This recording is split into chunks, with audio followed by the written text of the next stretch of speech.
Orange and White Nation Report. Brought to you by your Greater Knoxville Honda dealers. 15th ranked Tennessee hosting the Akron Zips in front of a sellout crowd tonight at Neyland Stadium. Over 101,000 fans witnessing the third ever meeting between these two programs. The Vols looking to make it a perfect 10-0 against current MAC opponents.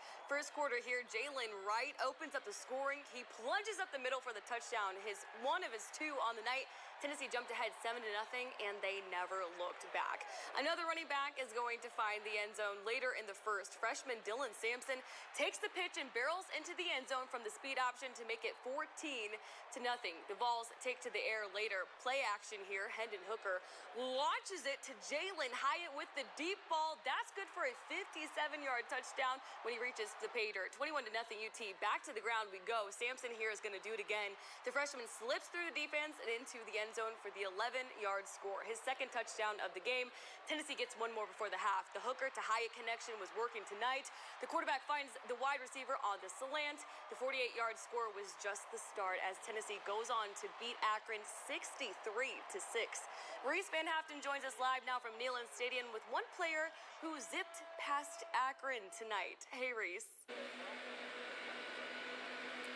Hey, Kellyanne. Well, concerns were raised when Jabari Small, running back number 1, went down with an injury early in this game against Akron. Josh Heupel did give an update on that, saying that he has no update, but he is hopeful that he will be back for the Florida game next week. As for the two guys that replaced him, Jalen Wright and Dylan Sampson, they came up huge in this one. First, Jalen Wright's stat line, 23 carries, 96 yards, and 2 touchdowns. Now, Dylan Sampson, he's just a freshman. 8 carries, 57 yards, and 2 touchdowns. Josh Heupel had some praise for him after the game. A good sign for the future for the Vols.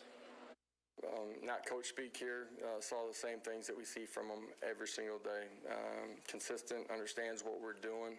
As a young guy that showed up in June, has probably at that position grasped what we're doing better than anybody I've been around.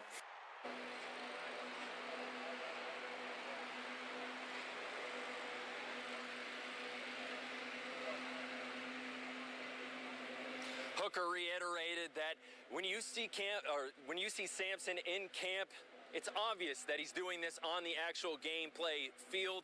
I'm going to read his stat line again. 8 carries, 57 yards, 2 touchdowns. Quite an impressive stat line for a kid that's only 18 years old. Kelly. Thanks, Reese. Elsewhere in the SEC today, Florida held off South Florida 31-28. Tennessee, of course, hosts Florida next week. That game is a sellout. Georgia looking like a national championship contender again this season, beating South Carolina 48-7.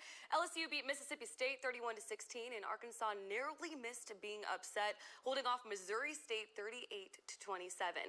And elsewhere in college football today, check out this ending to the Appalachian State-Troy game. 2 seconds left in the game. Mountaineers down by and Chase Bryce rolls out, chucks up the Hail Mary. The ball is tipped to Christian Horn, and App State wins on a Hail Mary touchdown. You have to listen to the call on social media.